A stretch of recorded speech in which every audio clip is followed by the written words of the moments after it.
Hello' everyone সকলোকে নমস্কাৰ জনাইছোঁ আৰু মই সীমা ডেকাই আপোনালোক সকলোকে পুনৰবাৰ সাম্প্ৰতিক প্ৰবাহলৈ স্বাগতম জনাইছোঁ।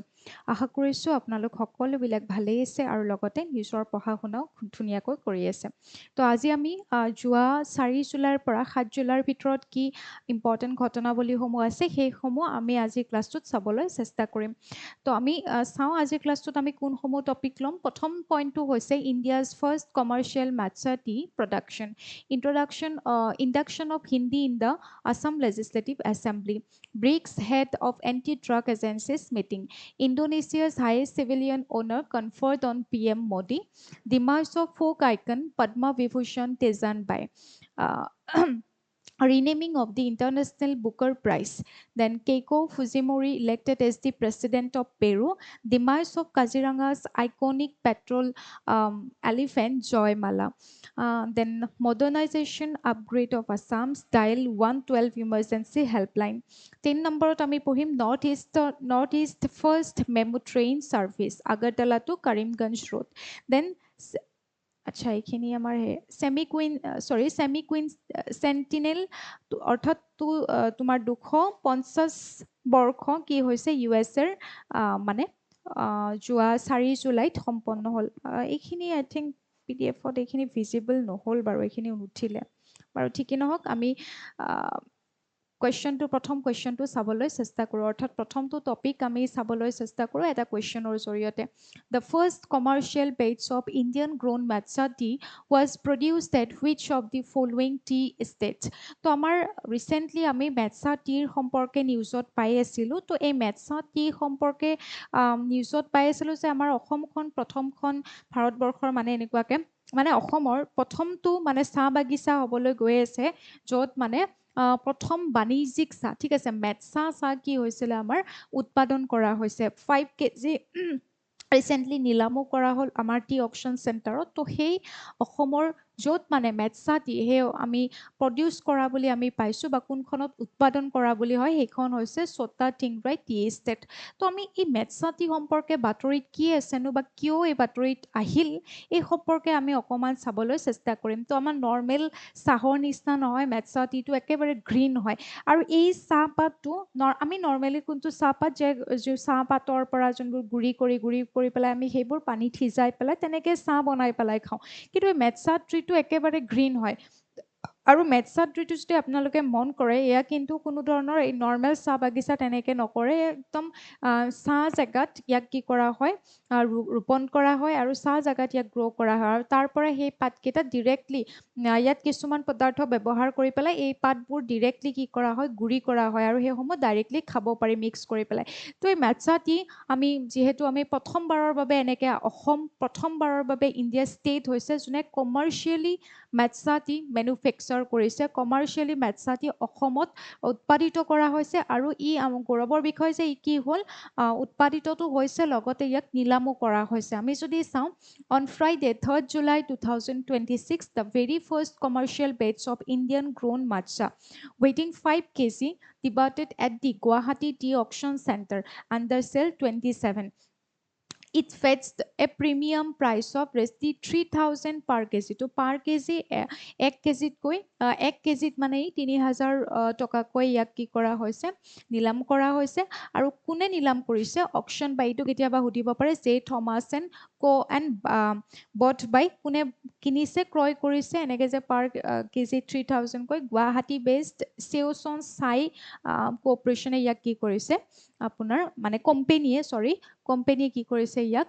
ক্ৰয় কৰিছে। গতিকে এইখিনি আপোনালোকে চাব। মেটচা টি সম্পৰ্কে হয়তো কুৱেশ্যন আহিব পাৰে যে ইণ্ডিয়াৰ এনে মেটচা টি বুলি ক'লে আমি জাপানৰ কথা আমাৰ মানে পোনতে মনলৈ আহে। গতিকে এইটো ঠিক তেনেকুৱাই হয় যে জাপানক আমি আগতে মেটচা টি সম্পৰ্কে উৎপাদিত ক্ষেত্ৰত মানে দেশ হিচাপত আমি কওঁ, বাট জাপান আৰু ইণ্ডিয়াৰ যে 10 years বাইলেটাৰেল যে মানে সম্পৰ্ক স্থাপন হৈছে 10 বছৰীয়া সম্পৰ্ক হৈ গ'ল। গতিকে এই সম্পৰ্কত জাপানৰ পৰাও যথেষ্টখিনি এই ক্ষেত্ৰত মানে হেল্প আহিছে প্ৰযুক্তিৰ ক্ষেত্ৰত হওক টেকন'লজিৰ ক্ষেত্ৰত হওক হেল্প হৈছে আৰু তেনেকৈ কি কৰা হৈছে আমাৰ অসমত প্ৰথমবাৰৰ বাবে অসমখন ষ্টেট হৈছে যোনে বাণিজ্যিকভাৱে মাৎস্যাতীৰ কি কৰিছে আপোনাৰ উৎপাদনো কৰিছে আৰু লগতে নিলামো কৰিছে তো ইয়াত মই লিখিয়ে দিছোঁ এই মাৎস্যাতীনো কি হয় বা মাৎস্যা চাহ কি হয় নৰ্মেল ৰেগুলাৰ আমাৰ যি গ্ৰীণ টি লিভছ আছে আৰু তাৰপিছত আমি সেইবোৰ পানীত উতলাই বা তেনেকৈ খাওঁ তেনেকুৱা নহয় মাৎস্যা হৈছে একদম পাউডাৰ কৰা হয় এই লিপসমূহ পুৰা পাউডাৰ কৰা হয় ফাইনলি মানে মিক্স মানে পাউডাৰ কৰে পাউডাৰ বনাই পেলাই সেইটো মিক্স কৰি পেলাই খাব পৰা যায় তো এইটো নৰ্মেলি মই কৈছোঁ আপোনালোকক চাহ বাগানত তেনেকৈ নৰ্মেল আমি যোনবোৰ দেখোঁ তেনেকুৱা নহয় পুৰা চাহ গ্ৰ' কৰা এইবোৰ গছ হয় তাৰ পৰা এই চাহবিধ বনোৱা হয় তো ইয়াত লিখাই আছে ই হ'ল চাহ গজোৱা মানে ছায়াত গজোৱা এবিধ চাহৰ মানে চাহপাতৰ মিহি গুড়ি আৰু য'ত ইজি চিজি এণ্টি অক্সিডেণ্টেলে কি হয় এয়া ভৰপূৰ হয় এই চাহপাতটো বা এই চাহৰ গুড়ি যোনটো মাৎস্যাতী এইটো আমাৰ হেল্থৰ কাৰণেও খুব বেছি ভাল হয় গতিকে এয়া আমি ক'ব পাৰোঁ প্ৰথমখন আমাৰ চাহ বাগান সেইখন হৈছে ছটা টিংৰাই টি ষ্টেট তিনিচুকীয়া ডিষ্ট্ৰিক্টৰ এই ছটা টিংৰাই টি ষ্টেটতে প্ৰথমবাৰৰ বাবে এনেকৈ উৎপাদিত কৰা হৈছে আৰু লগতে ৰিচেণ্টলি আমাৰ কি হ'ল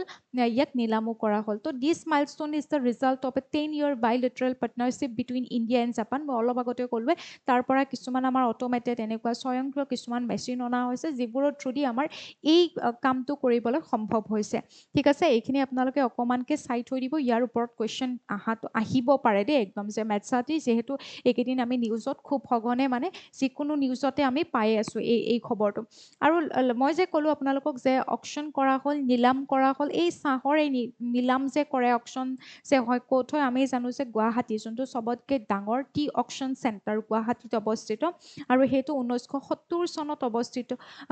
প্ৰতিষ্ঠা কৰা হৈছিলে তাৰ জৰিয়তে তেতিয়া এগৰাকী বিশেষ ব্যক্তি অসমৰ যাৰ আমি নেতৃত্ব লৈছিলে টি অকশ্যন চেণ্টাৰত তেখেত আছিলে ৰাধা গোবিন্দ বৰুৱা সেইটো আপোনালোকক কেতিয়াবা সুধিব পাৰে এইটো ৱৰ্ল্ডৰ বিজিয়েষ্ট টি ট্ৰেডিং হাবছ হয় অ'কে তাৰপিছত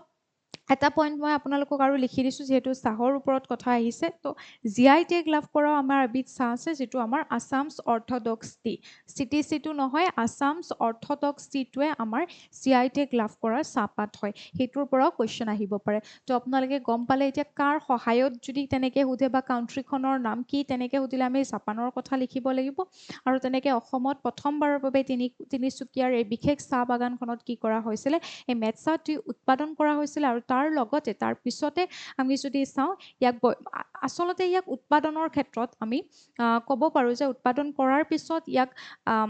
বাণিজ্যিক ক্ষেত্ৰত মানে প্ৰথমবাৰৰ বাবে আমি গুৱাহাটী টি অকশ্যন চেণ্টাৰত নিলাম কৰা আমি দেখা পালোঁ তো ইয়াৰ ওপৰত কুৱেশ্যন আহিব পাৰে নেক্সট টপিকটো আমাক কৈছে on 6 July 2026 the Assam legislative assembly formally adopted which language as an official language for its day to day proceedings তো আমি জানো আগতে আমাৰ অসম লেজিছলেটিভ এছেম্বলিত অফিচিয়েল আমাৰ 3টা লেংগুৱেজ ব্যৱহাৰ কৰা হৈছিলে ইংলিছ তাৰপিছত আছামিজ বড়ো ঠিক আছে আছাম লেজিছলেটিভ এছেম্বলিত আমি এই 3টা লেংগুৱেজৰে প্ৰচিডিংবিলাক আৰম্ভ হৈছিলে কিন্তু এতিয়া 4ৰ্থ নম্বৰ আমাৰ লেংগুৱেজ হিচাপত 4ৰ্থ নম্বৰ ভাষা হিচাপত কোনটো ভাষাক আছাম লেজিছলেটিভ এছেম্বলিত ইন্ট্ৰডিউচ কৰা হৈছে চৰকাৰী ভাষা হিচাপে সেইটো হ'ব অপশ্যন বি হিন্দী তো এইটো আমি অকণমান চাবলৈ চেষ্টা কৰোঁ যে হিন্দীক ল'লে এই ক্ষেত্ৰত কোনোবাটো লেংগুৱেজৰ ওপৰত কিবা প্ৰভাৱ পৰিব নেকি আমি সেইখিনি অকণমান চাবলৈ চেষ্টা কৰিম তো এবাৰ কি কৰা হ'ল আছাম লেজিছলেটিভ এছেম্বলিয়ে কি কৰিলে ফৰ্মেলি হিন্দীক কি কৰিছে অফিচিয়েল লেংগুৱেজ হিচাপত ইয়াক ব্যৱহাৰ কৰিছে হিন্দীক অফিচিয়েল লেংগুৱেজ হিচাপত আপোনালোকে এইটো চাব যে ক'ত ব্যৱহাৰ কৰে ইয়াৰ ক্ষেত্ৰত 2টা থাকে সমগ্ৰ অসমৰ কথা কোৱা হোৱা নাই ইয়াত কিহৰ কথা কৈছে যে মই যে কৰোঁ 4 নম্বৰটো লেংগুৱেজ হ'বলৈ গৈ আছে অৰ্থাৎ সেয়া আমাৰ লেজিছলেটিভ বিধানসভাৰ ভিতৰত যেতিয়া আমাৰ ছেশ্যনবিলাক হ'ব যেতিয়া অধিৱেশন হ'ব যেতিয়া মিটিং হ'ব যিকোনো প্ৰচিডিং হ'ব তাত কোনটো ভাষা চৰকাৰীভাৱে ব্যৱহাৰ কৰিব পাৰি এতিয়ালৈকে আমি 3টা ভাষাৰ কথা গম পাই আছিলোঁ আছামিজ বড়ো এণ্ড আপোনাৰ ইংলিছ তো এতিয়া আমি যদি চাওঁ যে তোমাৰ যোনটো ল্যাঙ্গুৱেজ হিন্দী ল্যাঙ্গুৱেজ হিন্দী ল্যাঙ্গুৱেজকো কি কৰা হৈছে ইন্ট্ৰডিউস কৰা হৈছে তো এই হিন্দী ল্যাঙ্গুৱেজ যোৱা আমাৰ 6 জুলাইৰ পৰা কি হৈছে বাজেট সেশন আমাৰ অসমৰ লেজিসলেটিভ এছেম্বলিত যোৱা 6 জুলাইৰ পৰা বাজেট সেশন আৰম্ভ হৈছে বাজেট বৈঠক অনুষ্ঠিত হৈছে আৰু য'ত আমি এইখিনি আপোনালোকৰ কাৰণে ইম্পৰ্টেণ্ট হয় মনত ৰাখিব 10 জুলাইত যদি আমি চাওঁ আমাৰ ষ্টেটৰ বাজেটখন কি কৰা হ'ব ইন্ট্ৰডিউস কৰা হ'ব আৰু এই সেশনটো আমি যদি চাওঁ এই 6 জুলাইৰ পৰা 31 জুলাইলৈকে ই থাকিব আৰু এই বাজেট সেশনৰ ভিতৰতে 10 জুলাইত আমাৰ ষ্টেটৰ বাজেটখন কি কৰা হ'ব ইন্ট্ৰডিউস কৰা হ'ব তো এই 6 জুলাইৰ পৰা যে বাজেট সেশন আমাৰ লেজিসলেটিভ এছেম্বলিত আৰম্ভ হৈছে সেইদিনাখনৰ পৰাই এই হিন্দী ভাষাকো কি কৰা হৈছে লেজিসলেটিভ এছেম্বলিত অফিচিয়েল ল্যাঙ্গুৱেজ হিচাপত ঘোষণা কৰা মানে লোৱা হৈছে ইমপ্লিমেন্ট কৰা হৈছে মন কৰিব কেতিয়াৰ পৰা বুলি ক'লে এইটো ডেট মনত ৰাখিব আৰু আমাৰ এইটোৱে নহয় অকল আমাৰ যেটো লেজিসলেটিভ এছেম্বলিৰ আমাৰ অফিচিয়েল যি পডকাষ্ট চেনেল হয় আসাম লেজিসলেটিভ এছেম্বলি টিভি বুলি আছিলে সেইটোক এতিয়া ৰিনেম কৰা হৈছে আসাম বিধানসভা টিভি বুলি এইটো আপোনালোকে মনত ৰাখিব সুধিব পাৰে কোৱেশ্চন কেতিয়াবালে আমাৰ আসাম লেজিসলেটিভ এছেম্বলিত 4th নম্বৰটো ল্যাঙ্গুৱেজ হিচাপত কোনটো ল্যাঙ্গুৱেজক লোৱা হৈছে তেতিয়াহলে আপোনালোকৰ শুদ্ধ উত্তৰ হ'ব হিন্দী হিন্দীটো যেহেতু আমাৰ ৰাষ্ট্ৰীয় ভাষা হয় সেইকাৰণে হিন্দীক লোৱা হৈছে আৰু এই ক্ষেত্ৰত মুখ্যমন্ত্ৰী ডাঙৰীয়াই এইটো স্পষ্টভাৱে কৈছিলে যে ইয়াৰ জৰিয়তে কোনো ধৰণৰ আমাৰ লেজিসলেটিভ এছেম্বলিত বড়ো ভাষাৰ ক্ষেত্ৰতো কোনো ধৰণৰ প্ৰভাৱ নপৰে যে বহুতৰ এনেকুৱা কনচাৰ্ন আছিলে বড়ো ভাষাটোক উঠাই দিয়া হ'ব বা এনেকুৱা প্ৰচিডিঙত নহ'ব বা বড়ো ভাষাটো কি হয় আমাৰ লেজিসলেটিভ এছেম্বলিত চৰকাৰী ভাষা হয় গতিকে সেই ভাষাটোক কোনো গুচোৱাৰ চিন্তা কৰা হোৱা নাই বুলি কৈছে সেই ভাষাতে প্ৰচিডিং থাকিব অৰ্থাৎ তিনিটা অলৰেডি আছে চতুৰ্থ নম্বৰটো যেহেতু ৰাষ্ট্ৰীয় ভাষা হিন্দী হয় সেইকাৰণে হিন্দীকো কি কৰিছে আসাম লেজিসলেটিভ এছেম্বলিত চৰকাৰী মাধ্যম হিচাপত লৈছে আৰু লগতে আমাৰ যোনটো আসাম লেজিসলেটিভ এছেম্বলিৰ পডকাষ্ট চেনেল আছে যেটোৰ নাম হয় আসাম লেজিসলেটিভ এছেম্বলি টিভি বুলি সেইটো ৰিনেম কৰি পেলাই আসাম বিধানসভা টিভি বুলি কৰা হৈছে তো এইখিনি বস্তু আপোনালোকে যদি চাই প্ৰথম মানে হিষ্ট্ৰীত যদি চাওঁ আমাৰ আসাম লেজিসলেটিভ এছেম্বলিত হিন্দীক যে ষ্টেট এছেম্বলিৰ অফিচিয়েল ল্যাঙ্গুৱেজ হিচাপত যে ঘোষণা কৰিলে মাননীয় স্পিকাৰ মানে অধ্যক্ষ ৰঞ্জিত কুমাৰ দাসে কি কৰিছে ইয়াৰ নেতৃত্বত মানে এই কথাখিনি এই পদক্ষেপটো লৈছে আপোনালোকে এইখিনি মনত ৰাখিব আৰু এয়া আমি যদি চাওঁ হিন্দী ল্যাঙ্গুৱেজটো কোন দিনাখনৰ পৰা ইন্ট্ৰডিউস কৰা হ'ল কোন দিনাৰ পৰা হ'ব যোৱা 6 জুলাইৰ পৰা লোৱা হৈছে অৰ্থাৎ 6 জুলাইত যেহেতু আমাৰ বাজেট সেশন আৰম্ভ হৈছে নেক্সট আপোনালোকে চাই থৈ দিব এই আমাৰ 6 জুলাই 2026 যে বাজেট সেশনৰ মুকলি দিনাখন এই সিদ্ধান্তটো লোৱা হ'ল বা এই ল্যাঙ্গুৱেজক কাৰ্যকৰী কৰা হ'ল আৰু এই ডিসিশনটো আপোনালোকক সুধিব পাৰে কেতিয়া কিহৰ জৰিয়তে লোৱা হ'ল during a general purpose committee meeting chaired by the Assam assembly speaker Ranjit Kumar Das তো ৰঞ্জিত কুমাৰ দাসৰ জৰিয়তে আমাৰ কি কৰা হ'ল সেই ভাষাটোক ইমপ্লিমেন্ট কৰা হ'ল মানে লোৱা হ'ল ঘোষণা কৰা হৈছিল আৰু সেই মৰ্মে 6 জুলাইৰ পৰা ইয়াক কাৰ্যকৰী কৰা হৈছে আৰু আমাৰ টোটাল অফিচিয়েল ল্যাঙ্গুৱেজ আমি যদি অসম লেজিসলেটিভ এছেম্বলিত এইটো এটা আপোনালোকক কোৱেশ্চন আহিব পাৰে ইয়াৰ পৰা যে আসাম লেজিসলেটিভ এছেম্বলিত টোটাল ল্যাঙ্গুৱেজ এতিয়া কেইটা 4টা তো শেহতীয়াভাৱে কোন নম্বৰটো এড কৰা হ'ল তেনেকৈ সুধিব পাৰে এনসাৰ হ'ব হিন্দী আৰু এই আৰ্টিকল 210টোৱে কিহক বুজায় আৰ্টিকল 210 বা অনুচ্ছেদ 210 বুজায় যে আমাৰ এছেম্বলিত কি ভাষা ব্যৱহাৰ কৰা হ'ব লেজিসলেটিভ এছেম্বলিত কি ভাষা ব্যৱহাৰ কৰা হ'ব মাধ্যম হিচাপে ব্যৱহাৰ কৰা হ'ব সেই বস্তুটো 210 চনত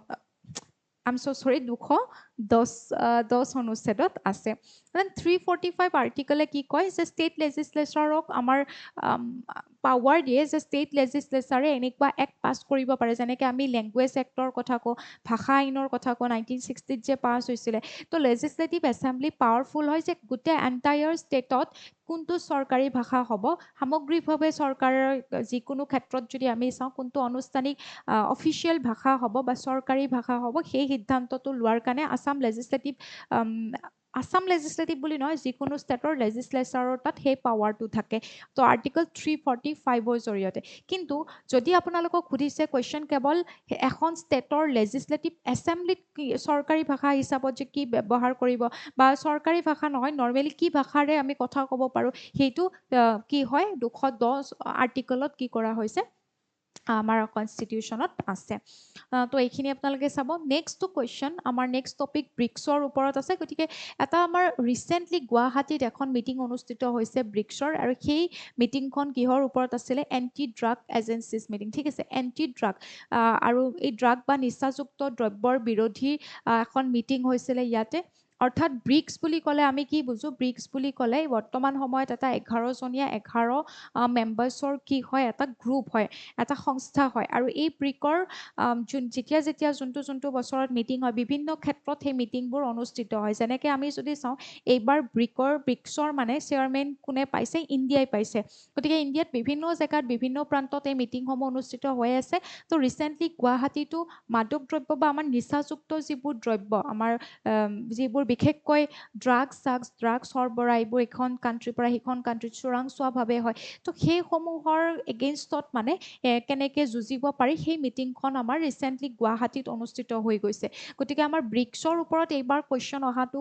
পূৰ্ণ সম্ভাৱনা থাকিব কাৰণ ব্ৰিক্সৰ যিহেতু চেয়াৰমেন এইবাৰ ইণ্ডিয়াই পাইছে প্ৰেচিডেণ্টশ্বিপ এইবাৰ যিহেতু ইণ্ডিয়াই পাইছে গতিকে ইয়াকে লৈ পেলাই বিভিন্ন ধৰণৰ কুৱেশ্যন আহিব পাৰে তো ইয়াতে এই গুৱাহাটীত যে মিটিংখন হ'ল ব্ৰিক্সৰ এটা ডিপাৰ্টমেণ্ট যোনটো ডিপাৰ্টমেণ্ট এণ্টি ড্ৰাগৰ লগত জড়িত হয় অৰ্থাৎ এজেঞ্চি হয় ব্ৰিক্সৰ সেই বিশেষ এজেঞ্চিটোৰ ৰিপ্ৰেজেণ্টেটিভ বা প্ৰতিনিধিয়ে গুৱাহাটীত আহি উপস্থিত হৈছিলেহি আৰু লগতে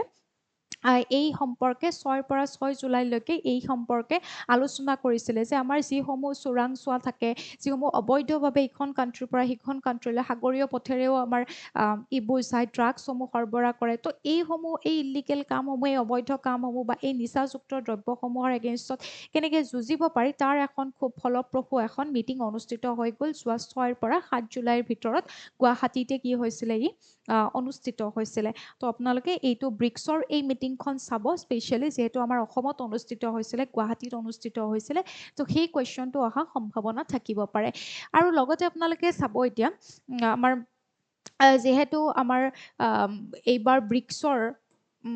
ইণ্ডিয়াত চেয়াৰমেনশ্বিপ পালে এই বৰ্ষত কাৰণ ব্ৰিক্স বুলি ক'লে আপোনালোকে এটা বস্তু জানিব ইয়াৰ কোনো পাৰ্মানেণ্ট হেডকোৱাৰ্টাৰ নাই ইয়াৰ কোনো ব্ৰিক্সৰ কোনো পাৰ্মানেণ্ট হেডকোৱাৰ্টাৰ নাই ই এটা সংস্থা যদিও ই প্ৰত্যেক বছৰে কেনেকৈ মিটিং কৰে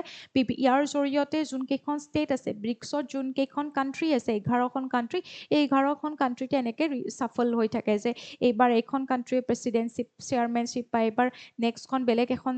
কাণ্ট্ৰিত যাব তেনেকৈ এনুৱেলি মিটিংবোৰ অনুষ্ঠিত কৰে তো এইবাৰ আমি 2026 চনৰ হোষ্ট কাণ্ট্ৰি বুলি ক'লে আমি ইণ্ডিয়াক ক'ম তো ইণ্ডিয়াৰ আগত ব্ৰাজিল আছিলে তো ব্ৰাজিলৰ পিছত প্ৰেচিডেঞ্চি কোনে লাভ কৰিছে ইণ্ডিয়াই লাভ কৰিছে এইবাৰৰ আৰু লগতে এই যে মই ক'লোঁ গুৱাহাটীত যে এণ্টি ড্ৰাগৰ যোনখন মিটিং অনুষ্ঠিত হৈছিলে ব্ৰিক্সৰ এণ্টি ড্ৰাগ এজেঞ্চিয়ে যোনখন গুৱাহাটীত মিটিং কৰিছিলে এই ক্ষেত্ৰত আমি যদি চাওঁ কোনে অৰ্গেনাইজ কৰিছিলে আমাৰ ইণ্ডিয়াৰ নাৰ্কটিক্স কণ্ট্ৰল ব্যুৰ' অৰ্থাৎ NCBৰ মেইন কামেই হৈছে যিসমূহ নিচাযুক্ত দ্ৰব্য বা নিচাৰ এগেইনষ্টত যিবোৰ এনকুৱাৰী কৰা সেয়া হৈছে নাৰ্কটিক্স কণ্ট্ৰল ব্যুৰ' বা NCBৰ কাম গতিকে এই NCBয়ে কাৰ আণ্ডাৰত কাম কৰে ইউনিয়ন হোম মিনিষ্ট্ৰীৰ আণ্ডাৰত কাম কৰে আৰু এই NCBয়ে এইবাৰ কণ্ডাক্ট কৰিছিলে অৰ্গেনাইজ কৰিছিলে এই মিটিংখন য'ত মানে গুৱাহাটীত আপোনাৰ কি হৈছিলে অনুষ্ঠিত হৈছিলে আৰু লগতে ব্ৰিক্সৰ কথা মই এইখিনি কৈ দিলোঁ আপোনালোকক কুৱেশ্যন সুধিব পাৰে ব্ৰিক্স প্ৰথমতে যদি চাই ব্ৰিক্স কেৱল প্ৰথম একেবাৰে ফাৰ্ষ্টত 4খন আছিলে অকল ব্ৰাজিল ঠিক আছে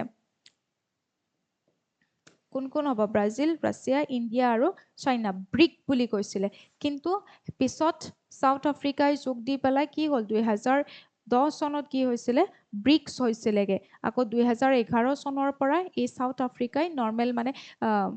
য'ত মিটিং হয় তাত মানে একদম ফুল মেম্বাৰ হিচাপত পাৰ্টিচিপেট কৰিছিলে তো ব্ৰিক্স হৈছিলে কিন্তু আমি যোৱা 24-25 বৰ্ষত আমি যদি চাওঁ ইয়াৰে মেম্বাৰ 11গৰাকীলৈকে মানে 11খন মেম্বাৰ কাণ্ট্ৰিলৈকে ই ৰূপান্তৰিত হৈছে যেনেকৈ একদম শেহতীয়াভাৱে 2025ত যোগ দিছিলে ব্ৰিক্সত ইণ্ডোনেছিয়াই দিছিলে তো এতিয়া এইকেইখন হয় আপোনালোকক সুধিব পাৰে ব্ৰিক্সত প্ৰেজেণ্টলি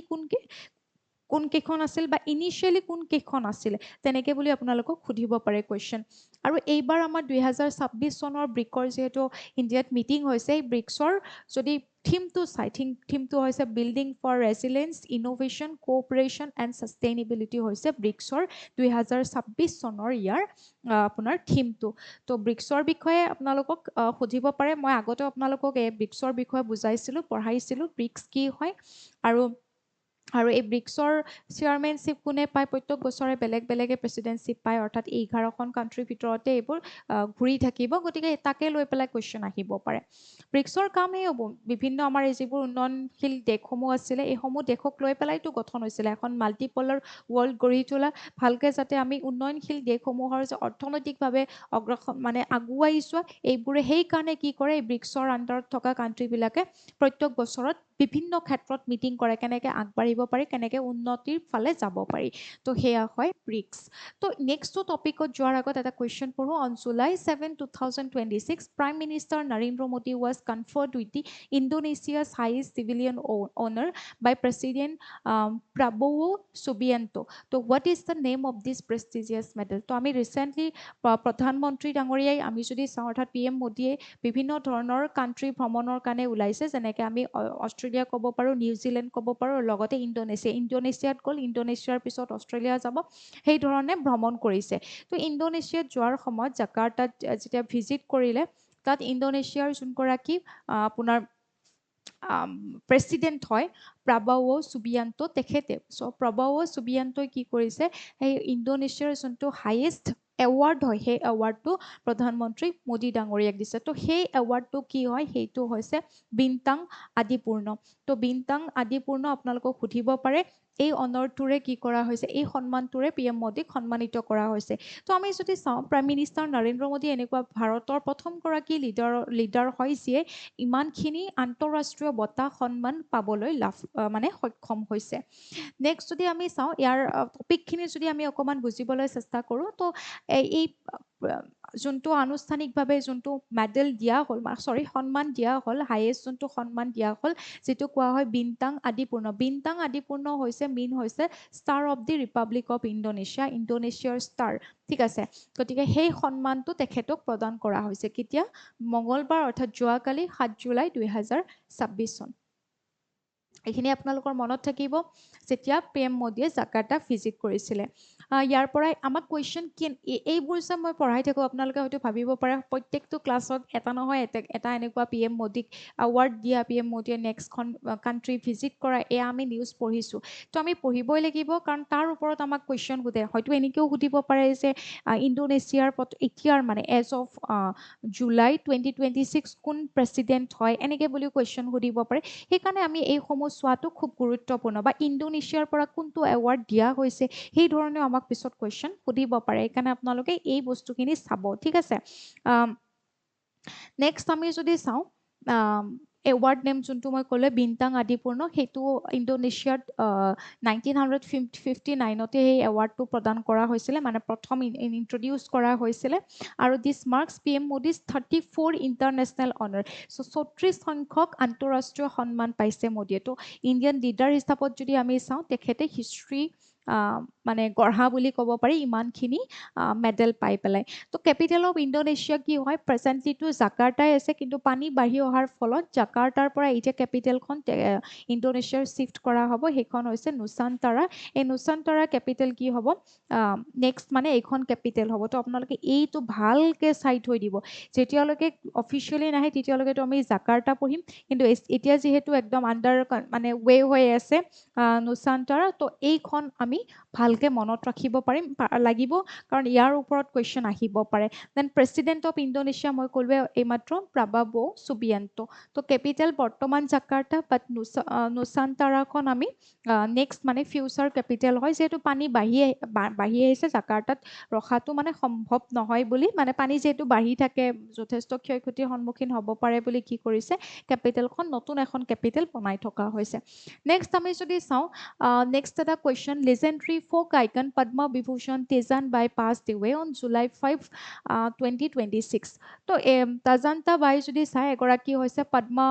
বিভূষণ এৱাৰ্ড পোৱা পদ্মশ্ৰী এৱাৰ্ড পোৱা পদ্মভূষণ এৱাৰ্ড অৰ্থাৎ তিনিটা চিভিলিয়ান এৱাৰ্ড তেখেতে লাভ কৰিবলৈ সক্ষম হৈছিলে জীৱিত অৱস্থাতে আৰু তেখেত কোনটো মানে ফোক ফৰ্মৰ লগত পদ্মাৱনী এটা হৈছে মিউজিক হয় এটা সংগীত পদ্মাৱনী তো ইয়াত দুটা শৈলী আছে সেই দুটা শৈলীতে কি কৰা হয় প্ৰদৰ্শন কৰা হয় যোনটো আমাৰ পাণ্ডাৱনী দেই মই উল্টাকে ক'লো চাগে পাণ্ডাৱনী মিনছ য'ত আমাৰ মহাভাৰতৰ পাণ্ডৱসকল বিশেষকৈ ভীষ্মৰ যদি আমি চাওঁ যি শক্তি আছিলে বীৰত্ব আছিলে সেই বীৰত্ব বা সেই শক্তিৰ বা পাণ্ডৱৰ সেই শক্তিৰ বিষয়ে গুণগান গাই পেলাই কি কৰা হয় এই পদ্মাৱনী যিটো লোকসংগীত হয় তাত প্ৰদৰ্শন কৰা হয় আৰু ইয়াত মানে দুটা শৈলী আছে আৰু এই দুটা শৈলীৰ ভিতৰত যদি আমি চাওঁ এটা হৈছে বেদামাটি ষ্টাইল শৈলী আৰু এটা হৈছে কাপালিকা ষ্টাইল তো তেখেত কোনটো শৈলীৰ আছিলে তেখেত হৈছে কাপালিকা ষ্টাইল তো এনেই নৰ্মেলি এই ষ্টাইলটো অকণমান এগ্ৰেছিভ হয় থিয় হৈ পেলাই এগ্ৰেছিভলি খুব শক্তিশালী ভাৱেৰে গাই প্ৰদৰ্শন কৰিব লাগে তো আমি যদি চাওঁ এইটোৰ ক্ষেত্ৰত এই পদ্মাৱনী যি আপোনাৰ লোকসংগীত আছে তাত যি দুটা শৈলী আছে তাৰ যোনটো মই মাত্ৰ ক'লোঁ সেই শৈলীটো এনেকুৱা হয় যিটো শৈলীত এনেকুৱাকে ষ্ট্ৰংলি মানে গাই পেলাই মানে ষ্ট্ৰংলি সেইটো প্ৰদৰ্শন কৰিব লাগে কিন্তু ইয়াত মই গোটেইখিনি বাৰু দিছোঁ প্ৰথমতে তেখেতৰ বিষয়ে এইখিনি আপোনালোকে ভালকে মনত ৰাখিব তেখেত ক'ৰ পৰা বিলং কৰে সুধিব পাৰে নাইবা তেখেতৰ এৱাৰ্ডসমূহৰ কথা ক'ব পাৰে নাইবা তেখেতে কোনটো লোকসংগীতৰ লগত জড়িত তেতিয়াহ'লে হ'ব পাণ্ডাৱনী বাট পাণ্ডাৱনীৰ কোনটো শৈলীৰ সৈতে জড়িত যদি আপোনালোকক সুধিছে তো সেই শৈলীটো ইয়াত মই দি দিছোঁ আপোনালোকক এটা হৈছে যোনটো বেদামাটি ষ্টাইল পদ্মাৱনীত এটা বেদামাটি ষ্টাইল আছে বেদামাটি ষ্টাইলত মহিলাসকলৰ বাবে বিশেষকৈ হয় এইটো বহি পেলাই গোৱা হয় কিন্তু যোনটো মই মাত্ৰ ক'লোঁ কাপালিকা ষ্টাইল অৰ্থাৎ পাণ্ডাৱনীৰ লোকসংগীতৰ যিটো কাপালিকা ষ্টাইল এইটো খুব ষ্ট্ৰং হয় এগ্ৰেছিভ হয় এইটো শক্তিশালী ভাৱেৰে প্ৰদৰ্শন কৰা হয় তো এইটো আগতে পুৰুষেহে কৰিছিলে মহিলাই কৰা নাছিলে কিন্তু মহিলা এখেত হৈছে তিজানবাই হৈছে প্ৰথমগৰাকী যোনে এই ধৰণে কাপালিকা ষ্টাইলত পাণ্ডাৱনী লোকসংগীত তেওঁ প্ৰদৰ্শন কৰি আহিছে আৰু তেখেতৰ এনেকুৱা ধৰণৰ যি তেখেতৰ অৱদান আছিলে সেই লোকসংগীত জগতখনত যি তেখেতৰ অৱদান আছিলে সেই অৱদানৰ বাবে তেখেতে কেইবাটাও এৱাৰ্ড পাইছিলে তো সেই এৱাৰ্ডসমূহ যদি আপোনালোকে চাই পদ্মশ্ৰী পাইছিলে সংগীত নাটক একাডেমী এৱাৰ্ড পাইছিলে পদ্মভূষণ পাইছিলে তাৰপিছত ফুকুৱাকা প্ৰাইজ যিটো জাপানৰ হয় সেইটো তেখেতে পাইছিলে দেন পদ্ম বিভূষণো 2019 চনত তেখেতে পাবলৈ সক্ষম হৈছিলে তো আপোনালোকক তিজান বাইৰ কথা সুধিব পাৰে বা তিজান বাইৰ কথা নুসুধিলে এনেকৈও সুধিব পাৰে আপোনালোকক যে পাণ্ডাৱনী যিটো লোকসংগীত হয় সেই পাণ্ডাৱনীৰ যিটো কাপালিকা ষ্টাইল হয় এই পাণ্ডাৱনীৰ কাপালিকা ষ্টাইলৰ লগত বা কাপালিকা শৈলীৰ লগত জড়িত তলৰ কোনগৰাকী শিল্পী বুলিও কুৱেশ্যন আহিব পাৰে নাইবা এনেকৈও সুধিব পাৰে দিছান বাই তলৰ কোনটো শৈলীৰ লগত জড়িত এই ধৰণেও কুৱেশ্যন দিব পাৰে তো এইখিনি আপোনালোকে তেখেতৰ বিষয়ে চাই থ'ব নেক্সটটো topic the prestigious international Booker prize has been officially renamed after a 10-year funding pledge what is its new official name তো আমি দুটা এৱাৰ্ডৰ বিষয়ে চাওঁ এটা হৈছে বুকাৰ প্ৰাইজ বুলি আমি পঢ়োঁ আৰু এটা হৈছে ইণ্টাৰনেশ্যনেল বুকাৰ প্ৰাইজ ঠিক আছে এতিয়া বুকাৰ প্ৰাইজ মানে আমি জানো যে চবতকৈ হায়েষ্ট আমি লিটাৰেচাৰত এনেই আমি নবেল প্ৰাইজ ইন লিটাৰেচাৰ আমি পঢ়োঁ বাট নবেল প্ৰাইজৰ ঠিক পিছতে আমি যদি চাওঁ মানে সাহিত্যৰ ক্ষেত্ৰত সেইটো হৈছে শীৰ্ষত বুকাৰ প্ৰাইজ তো বুকাৰ প্ৰাইজ যে যিকোনো কিতাপ ইংলিছত লিখাৰ বাবে ইংলিছত যিসমূহ কিতাপ লিখে সেই কিতাপৰ বাবে বুকাৰ প্ৰাইজ বা যিকোনো যেতিয়া আমি কিতাপ লিখা হয় সেই কিতাপসমূহৰ যিকোনো ঠাইৰ পৰা মানে ইণ্টাৰনেশ্যনেল বুকাৰ প্ৰাইজটোহে সেইটো হ'ব বুকাৰ প্ৰাইজটো যিকোনো ঠাইৰ পৰা দিয়া হয় যিকোনো ক্ষেত্ৰত যিকোনো ব্যক্তিক মানে এনেকুৱা বুকবোৰ নমিনেট কৰা হয় তাৰপিছত তেনেকুৱা ৰাইটাৰক বুকাৰ প্ৰাইজ দিয়া হয় সেইটো হায়েষ্ট আমি লিটাৰেচি এৱাৰ্ড বুলি কওঁ আফটাৰ নবেল ইন লিটাৰেচাৰ সেইটো আমি ক'ব পাৰোঁ তো মানে ইণ্টাৰনেশ্যনেল বুকাৰ প্ৰাইজ যোনটো মই ক'লোঁ এইটো হৈছে International Booker Prize and Booker Prize দুটা বেলেগ বস্তু হয় ইণ্টাৰনেশ্যনেল বুকাৰ প্ৰাইজ হৈছে আমি যেতিয়া যিকোনো এখন গ্ৰন্থ হয়তো আমাৰ মাতৃভাষাত লিখা হ'ব পাৰে বেলেগ এখন ৰাজ্যত মাতৃভাষাত লিখা হ'ব পাৰে কিন্তু তেনেকুৱা গ্ৰন্থ যদি ইংৰাজীলৈকে অনুবাদ হৈ পেলাই UK বা আয়াৰলেণ্ডত সেয়া পাব্লিছ হয় তেতিয়াহ'লে তেনেকুৱা গ্ৰন্থবিলাকক বাছনি কৰা হয় ফৰ ইণ্টাৰনেশ্যনেল বুকাৰ প্ৰাইজ আমি জানো বাট ইণ্টাৰনেশ্যনেল বুকাৰ প্ৰাইজটো বৰ্তমান সময়ত নিউজত কিয় চৰ্চাত আছে কাৰণ এই ইণ্টাৰনেশ্যনেল বুকাৰ প্ৰাইজক ৰিনেম কৰা হৈছে তো ৰিনেম কৰা হৈছে চৰকাৰীভাৱে ইয়াক ৰিনেম কৰা হৈছে কাৰণ যাৰ নামত ইয়াক নামাকৰণ কৰা হৈছে তেখেতে মানে অহা নেক্সট মানে 10 বছৰলৈকে এই ইণ্টাৰনেশ্যনেল বুকাৰ প্ৰাইজৰ যি প্ৰাইজ মানি হয় বা যি পইচা এৱাৰ্ড যি সন্মান দিয়া হয় সেই গোটেইখিনি খৰচা বহন কৰিব কোনে আপোনাৰ বুকমান ইণ্টাৰনেশ্যনেল বুকাৰ প্ৰাইজ ঠিক আছে এই নামটোৰে মানে দিয়া হৈছে মই ইয়াত আপোনালোকক দিয়ে দিছোঁ কাৰ নামত কৰা হৈছে গোটেইখিনি দি দিছোঁ কাৰণ 10 বছৰলৈকে নেক্সট 10 বছৰলৈকে তেখেতে কি কৰিব এই ক্ষেত্ৰত আপোনাৰ মানে দিমিত্ৰী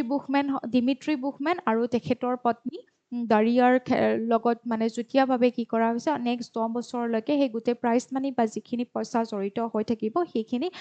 মানে তেওঁলোকে বহন কৰিব নেক্সট 10 বছৰৰ কাৰণে সেইকাৰণে তেখেতসকলৰ নামতে ৰখা হৈছে হ'ব তো এই প্ৰেষ্টিজিয়াছ ইণ্টাৰনেশ্যনেল বুকাৰ প্ৰাইজ এই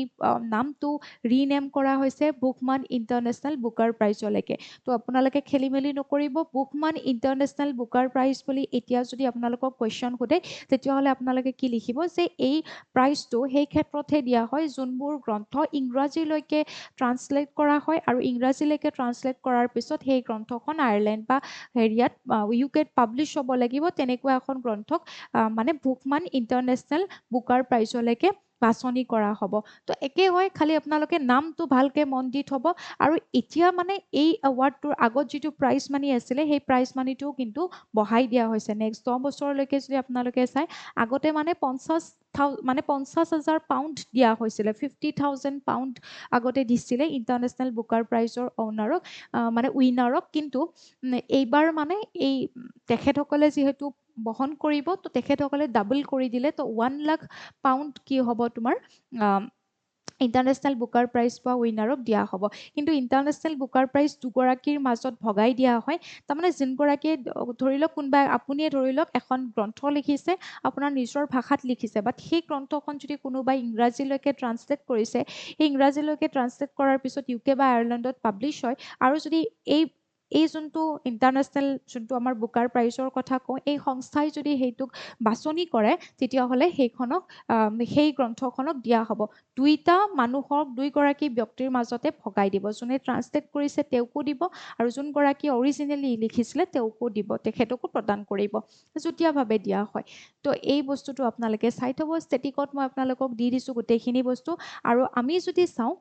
প্ৰথম আমাৰ ইণ্ডিয়াৰ পৰা পোৱা আছিলে 2022 চনত পাইছিলে হয়তো আপোনালোকে টম্ব অফ চেণ্টৰ কথা শুনিছে টম্ব অফ চেণ্ট বা ৰেড সমাধিৰ কথা শুনিছে তো এই ৰেড সমাধিখন লিখিছিলে আমাৰ ইণ্ডিয়াৰ গীতাঞ্জলি শ্ৰীয়ে লিখিছিলে আৰু এইখন ট্ৰান্সলেট কৰিছিলে ডেইজি ৰকৱেলে তো দুইগৰাকীৰ মাজতে ভগাই দিয়া হৈছিলে বাট এতিয়া আপোনালোকে বুকমান ইণ্টাৰনেশ্যনেল বুকাৰ প্ৰাইজ বুলি নামটো মনত ৰাখিব লাগিব প্ৰাইজ মানিটো ইনক্ৰিজ কৰা হৈছে নেক্সট যদি চাই ৰিচেণ্টলি আমি পেৰুৰ নতুন প্ৰেচিডেণ্ট অহা বুলি আমি খবৰ পাইছোঁ সকলোৱে বাতৰিত পাইছোঁ যে পেৰুৰ নতুনকৈ প্ৰেচিডেণ্ট ইলেকশ্যন হৈছে আৰু এগৰাকী ফিমেল নিৰ্বাচিত হৈছে তো আমি যদি চাওঁ যোৱা এটা দশক ধৰি পেৰুত মানে প্ৰেচিডেণ্ট প্ৰায় ৰিমুভ হয় ইলেক্ট হয় মানে এটা পলিটিকেল ইনষ্টেবিলিটি দেখা পোৱা গৈছিলে তো এই এটা দশক অৰ্থাৎ 10টা বছৰত 10গৰাকী প্ৰেচিডেণ্ট হৈছে এই 10 নম্বৰ গৰাকীয়ে যদি আপোনালোকে চাই তেওঁ হৈছে কেইকো ফুজিমৰি হৈছে এইবাৰ পেৰুৰ মানে প্ৰেচিডেণ্ট হিচাপত নিৰ্বাচিত হৈছে তো 10 নম্বৰ সংখ্যক মানে এটা দশকত 10 বছৰ থাকে ন এই 10 বছৰত 10গৰাকীকৈ প্ৰেচিডেণ্ট চেঞ্জ হৈছে তো 10 নম্বৰ গৰাকী হিচাপত এগৰাকী ফিমেল আহিছে আৰু তেওঁৰ নাম হৈছে কেইকো ফুজিমৰি তো আপোনালোকক কুৱেশ্যন আহিব পাৰে কেইকো ফুজিমৰি ক'ৰ প্ৰেচিডেণ্ট হয় বুলি তেনেকৈও দিব পাৰে আৰু তেখেতে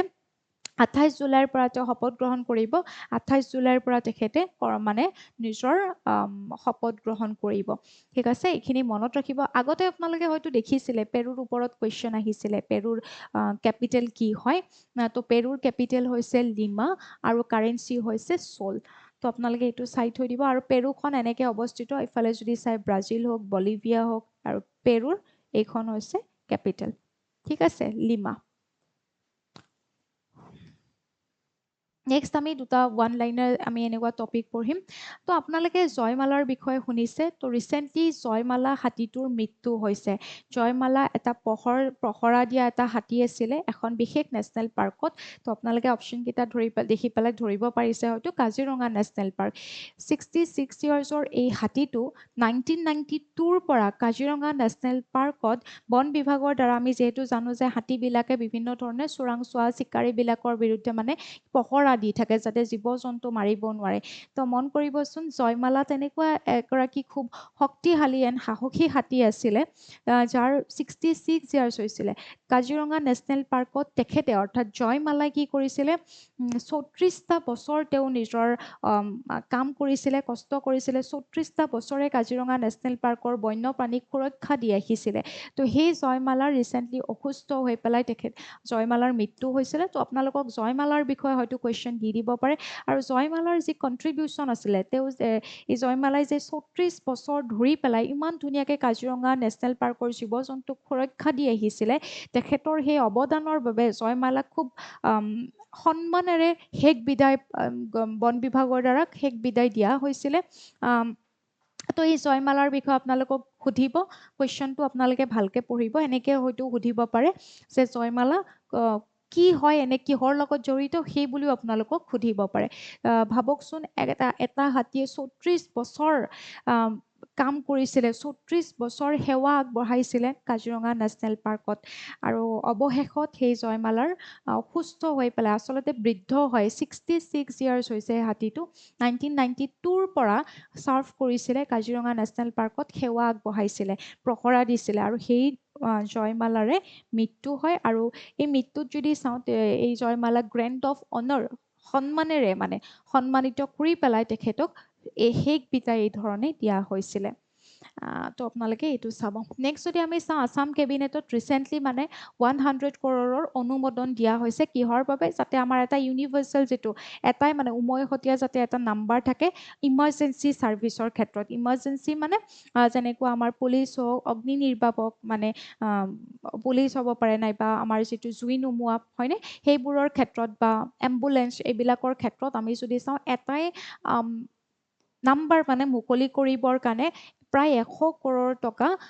অনুদান দিছে ৰিসেন্টলি মানে আসাম কেবিনেটে তো সেইটো হৈছে ডাইল 112 এইটো হৈছে এটা মানে সাৰ্বজনীন নাম্বাৰ হেল্পলাইন নাম্বাৰ আমাৰ পুলিচ হোক ইমাৰ্জেন্সি ক্ষেত্ৰত হোক মানে ইমাৰ্জেন্সি যেনেকৈ পুলিচ হোক ফায়াৰ হোক হেল্থ এক্সিডেণ্ট হোক ডিজাষ্টাৰ মেনেজমেণ্ট হোক এই ক্ষেত্ৰত যাতে এটাই নাম্বাৰ আমি যদি ডাইল কৰোঁ আমি যাতে সকলোখিনি ইমাৰ্জেন্সি সেৱা লাভ কৰিব পাৰোঁ তো সেই ধৰণে সকলো ক্ষেত্ৰত এটা টেকন'লজি ব্যৱহাৰ কৰা হ'ব যিটোৰ জৰিয়তে যেটো কোৰ পৰা মানুহে ফোন কৰিছে লোকেশনটো কি হয় সেই ট্ৰেক কৰি পেলাই তাত অতি সঘনাই যিমান সঘনাই পাৰি সিমান সঘনাই ওচৰত থকা গাড়ী পঠিয়াব পাৰে পুলিচৰ ক্ষেত্ৰত হোক বা অগ্নি নিৰ্বাপকৰ ক্ষেত্ৰত হোক নাইবা আমাৰ এম্বুলেন্স মানে হেল্থৰ ক্ষেত্ৰত হোক বা আমাৰ যিবোৰ ডিজাষ্টাৰ মেনেজমেণ্ট হয় সেই ক্ষেত্ৰত হোক যাতে 24/7 যাতে আমি 112 লাভ কৰিলে আমি ইমাৰ্জেন্সি 112 আমি ডাইল কৰিলে যাতে আমি ইমাৰ্জেন্সি সেৱাসমূহ লাভ কৰিব পাৰোঁ আৰু এইখিনি কাম সম্পূৰ্ণ কৰিবৰ কাৰণে এই যে 112 আমি মডাৰ্নাইজ কৰিবৰ কাৰণে এই 112 যোনটো আমি উমৈহতীয়া নাম্বাৰৰ কথা ক'লো এইখিনিৰ কাৰণে অসম চৰকাৰে 100 কৰোৰ টকা অনুদান আগবঢ়াইছে তো সেইখিনি আপোনালোকে চাব নেক্সট আমাৰ ৰিসেন্টলি আমি যদি চাওঁ main line electric multiple unit বা মেমু ট্ৰেইন বুলি আমি যাক কওঁ অৰ্থাৎ ইলেক্ট্ৰিক হয় সম্পূৰ্ণ ইলেক্ট্ৰিক হয় আগত আমাৰ কেনেকুৱা ভাব ওলোৱা ইঞ্জিনবিলাক ব্যৱহাৰ কৰা এই ট্ৰেইনেৰে মানে অহা যোৱা হয় নাই তো এতিয়া মানে ৰিসেন্টলি ত্ৰিপুৰাৰ মানে চিফ মিনিষ্টাৰে এইটো ঘোষণা কৰিছে এতিয়া মানে ডেমু অৰ্থাৎ ডেমু মিন্স হৈছে যিবোৰ আমাৰ ইলেক্ট্ৰিক ৱেট মানে চলিব তো ৰিচেণ্টলি সেইটো মানে ত্ৰিপুৰাৰ চিফ মিনিষ্টাৰে ঘোষণা কৰিছে আৰু সেয়া হৈছে ক'ৰ পৰা ক'লৈকে চলিব বুলি প্ৰথমতে কৈছে আগৰতলাৰ পৰা কৰিমগঞ্জলৈকে অৰ্থাৎ আগৰতলাৰ পৰা ত্ৰিপুৰাৰ আগৰতলাৰ পৰা আমাৰ অসমৰ বৰাক ভেলীৰ কৰিমগঞ্জলৈকে এই ধৰণৰ ট্ৰেইন এতিয়া চলিব প্ৰথমখন মানে এনেকুৱা ইলেক্ট্ৰিক আপোনাৰ ট্ৰেইন হ'ব চলা ঠিক আছে নেক্সট টপিক আমাৰ যেহেতু USA আমাৰ 4 জুলাইত যদি আমি মন কৰোঁ USAৰ যেটো 250 ইয়াৰ্ছৰ বৰ্ষপূৰ্তি হৈ গ'ল টু আপোনাৰ হেৰিটো যদি চাই যোনটো কিমান আৰে ৰ'ব দেই সৰি দেই কিমান বছৰীয়া মোৰ মুখতে ফুটা নাই গম পাইছে নাই যিমান মানে মই বুজাবলৈ ট্ৰাই কৰি আছো ইমান মানে শব্দটো মুখত নাহে 250 বছৰীয়া ঠিক আছে বেয়া নাপাব দেই 250 বছৰীয়া বৰ্ষপূৰ্তি কি কৰা হ'ল পতা হৈছে অৰ্থাৎ উদযাপন কৰিছে কাৰণ আপোনালোকে যদি চাই আমাৰ ভাৰতবৰ্ষখন যেনেকৈ এটা সময়ত ব্ৰিটেইনৰ আণ্ডাৰত আছিলে ব্ৰিটিছৰ আণ্ডাৰত আছিলে তেনেকৈ শক্তিশালী আমেৰিকাও কি আছিলে USA আপোনাৰ ব্ৰিটিছৰ মানে আণ্ডাৰত আছিলে কবলত আছিলে তো পিছত এই যে USA হ'ল পিছত যে এনেকৈ শক্তিশালী এখন ৰাষ্ট্ৰত পৰিণত হ'ল কেনেকৈ হ'ল প্ৰথমতে 13খন ৰাজ্যই মানে আমেৰিকাৰ 13খন ৰাজ্যই কি কৰিছিলে UK অৰ্থাৎ ব্ৰিটিছৰ পৰা নিজকে ফ্ৰী কৰিছিলে তো সেই ক্ষেত্ৰত আমি যোনখন ঘোষণা পত্ৰ পাওঁ সেই ঘোষণা পত্ৰ অৰ্থাৎ ডিক্লাৰেশ্যন অফ ইণ্ডিপেণ্ডেন্স বুলি কওঁ ন 13খন ৰাজ্যই কি কৰিছিলে নিজকে মুক্ত কৰিছিলে ব্ৰিটিছৰ কবলৰ পৰা কিহৰ থ্ৰু দি এই ডিক্লাৰেশ্যন অফ ইণ্ডিপেণ্ডেন্সৰ থ্ৰু দি আৰু যিখনৰ খচৰা প্ৰস্তুত কৰিছিলে কোনে থমাছ জেফাৰচন তো থমাছ জেফাৰচনৰ কথা আপোনালোকে জানে এই ফ্ৰীডমৰ কাৰণে যোনখন মেইন ডিক্লাৰেশ্যন সেইখনৰ খচৰাই প্ৰস্তুত কৰিছিলে আৰু তেখেত 3rd নম্বৰ গৰাকী USAৰ প্ৰেছিডেণ্টও হৈছিলে তো এইটো আপোনালোকক সুধিব পাৰে এইবাৰ 2026 চনত USAৰ মানে কিমান সংখ্যক আপোনাৰ জয়ন্তী পালন কৰা হ'ল সেই ধৰণে আপোনালোকক সুধিব পাৰে ঠিক আছে কেতিয়া ই ইণ্ডিপেণ্ডেন্স লাভ কৰিছিলে 1776ৰ 4 জুলাই তাৰিখে আৰু সেইকাৰণে আমি যদি চাওঁ 1776ৰ পৰা 2026 চনৰ 4 জুলাই যদি আপোনালোকে মন কৰে 250 বছৰ সম্পূৰ্ণ হ'ল USAৰ ঠিক আছে 250 বছৰ সম্পূৰ্ণ হ'ল তো আপোনালোকক এই ডিক্লাৰেশ্যন অফ ইণ্ডিপেণ্ডেন্সৰ কথা সুধিব পাৰে আৰু ডিক্লাৰেশ্যন অফ ইণ্ডিপেণ্ডেন্স বা স্বাধীনতাৰ ঘোষণা পত্ৰ কেতিয়া লোৱা হৈছিলে 1776ৰ 4 জুলাই তাৰিখে লোৱা হৈছিল আৰু সেই ঘোষণা পত্ৰৰে মেইন যদি আপোনালোকে চাই সেই ড্ৰাফটটো খচৰাটো কোনে প্ৰস্তুত কৰিছিলে থমাছ জেফাৰচন আৰু এই থমাছ জেফাৰচনে প্ৰস্তুত কৰিছিলে এইখিনিৰ ওপৰত কুৱেশ্যন আহিব পাৰে আমাৰ ষ্টেটিকৰ পৰা এনেকুৱা ধৰণৰ কুৱেশ্যন দি দিয়ে আপোনালোকে চাই থৈ দিব তো মই 3টা হোমৱৰ্ক দিছোঁ প্ৰথমটো মই মাতি দিছোঁ what is the official theme of the BRICS chairship held by India for this year এইবাৰৰ ব্ৰিকৰ যে আমি ইণ্ডিয়াৰ প্ৰেছিডেণ্টশ্বিপ পাইছে এইবাৰ ইণ্ডিয়াৰ এই প্ৰেছিডেণ্টশ্বিপ যে পালে এই ক্ষেত্ৰত কোনটো থিম লোৱা হৈছে থিমটো কি হয় মই অলৰেডি কৈছোঁৱে আপোনালোকে ভিডিঅ'টো আকৌ স্কিপ কৰি পেলাই আগলৈকে গৈ পেলাই এনচাৰ নাচাব কিন্তু ডিৰেক্টলি মনত আছে যদি আপোনালোকে দিব নেক্সট যদি আমি চাওঁ আমাৰ লিজেণ্ডৰী ফ'ক আইকন টিজান বাই যিটো আমি ক'লোঁ যে ৰিচেণ্টলি তেখেতৰ ডেথ হৈছে মৃত্যু হৈছে আৰু তেখেতে এটা মানে কোনটো ফ'ক আৰ্টৰ লগত তেখেত জড়িত হয় অলৰেডি মই ক'লোঁ মনত আছে যদি ধুনীয়াকৈ কমেণ্ট কৰিব next question which fresh water lake in Assam is officially designated as biodiversity heritage site যিহেতুকে মই লাষ্ট ক্লাছত আপোনালোকক বায়'ডাইভাৰ্চিটি হেৰিটেজ চাইটৰ কথা বুজাইছিলোঁ যে বৰজুলি ৱেটলেণ্ড আমাৰ শোণিতপুৰ ডিষ্ট্ৰিক্টৰ বৰজুলি ৱেটলেণ্ডক বায়'ডাইভাৰ্চিটি হেৰিটেজ ঘোষণা কৰা হৈছে বায়'ডাইভাৰ্চিটি হেৰিটেজ চাইট কি হয় মই লাষ্ট ক্লাছত আপোনালোকক বুজাইছিলোঁ তো অসমত বায়'ডাইভাৰ্চিটি হেৰিটেজ চাইট এতিয়া বৰজুলিকে লৈ পেলাই 3টা আছে এটা হৈছে মই কৈ দিওঁনে বৰজুলি এটাটো হ'লে দেন মাজুলী কিন্তু 3rd নম্বৰটো আৰু এটা আছে সেইটো কোনটো হ'ব আপোনালোকে ইয়াৰ পৰা ধুনীয়াকৈ একদম গুগল চাৰ্চ নকৰিব ক'তো নাচাব যদি জানে নিজে ধুনীয়াকৈ ইয়াৰ পৰা অপশ্যন এটা বাছি পেলাই দি দিব আৰু কমেণ্টত তো এইখিনি আপোনালোকৰ কাৰণে হোমৱৰ্ক আছিলে আৰু আপোনালোকে কি কৰিব এই PDFৰ কাৰণে কাৰেণ্ট এফেয়াৰ্ছ ছেকশ্যনত যাব আমাৰ মেজেষ্টিক একাডেমীৰ এপত কাৰেণ্ট এফেয়াৰ্ছ ছেকশ্যনত গ'লে তাত PDF বুলি থাকিব সেই PDFতে খুব ধুনীয়াকৈ গোটেইখিনি PDF এভেইলেবল হৈ আছে তো ভালকৈ আপোনালোকে পঢ়ি থাকিব দেই যিহেতুকে আমি উইকত দুদিনকৈ ক্লাছ কৰোঁ অলমষ্ট 40 to 45 মিনিটছৰ ক্লাছ হৈ যায় তো সেইখিনি বস্তু খালি আপোনালোকে ৰিভিজন দিব যিহেতু কণ্টেণ্ট বহুতখিনি থাকে টপিকটো কিমানখিনি আছে হয়নে নাই তো এইখিনি একদম যোনখিনি অকণমান সৰুকৈ পঢ়িলেও হয় সেইখিনি মই সৰুকৈ লিখি দিছোঁ আৰু যোনখিনিৰ লগত অকণমান ষ্টেটিক পৰ্চন বেছিকৈ জড়িত হৈ থাকে তেনেকৈ দি দিছোঁ চ' আই হোপ আপোনালোকে ক্লাছটো চাই ভাল পাইছে আৰু কিবা বুজি নাপালে ক'ব জনাব আৰু কমেণ্টত সেই বুজি নোপোৱাটো মানে ক'বলৈ চেষ্টা কৰিছোঁ লাষ্টত মোক সুধিছিলে এটা কুৱেশ্যন আৰু সেইটো মই ফিল্ড মাৰ্শ্বেলৰ কথা সুধিছিলে সেইটো কমেণ্টত দি দিয়া হৈছে ধুনীয়াকৈ আপোনালোকে কনফিউজন থাকিলে জনাব মই বুজাই দিম যদি কিবা ডাউট থাকি যায় তো সকলোকে বহুত বেছি ধন্যবাদ জনাইছোঁ এই হোমৱৰ্কত দিয়া কুৱেশ্যনকেইটাৰ আনচাৰ কৰিব পুনৰ এটি ক্লাছত আপোনালোকক লগ পাম বাই বাই